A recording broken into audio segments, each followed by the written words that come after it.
ang tawag ko dito ay Magic 6. Magic 6 dahil 6 dito, 6 dito, 6 dito, 6 dito. Yan. Sa gitna, meron akong 4 na sobra.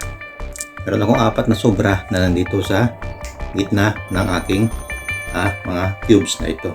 Kung ito ilalagay ko dito, at ito ilalagay ko dito, meron akong 6 dito, meron akong 6 dito.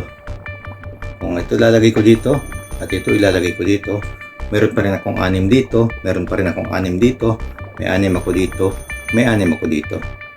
Kung ito ilalagay ko dito at ito ilalagay ko dito, meron pa rin akong 6 dito, meron pa rin akong 6 dito, may 6 ako dito at may 6 ako dito. Kung ito ilalagay ko dito at ito ilalagay ko dito, meron pa rin akong 6 dito, may 6 ako dito, may 6 ako dito at may 6 ako dito.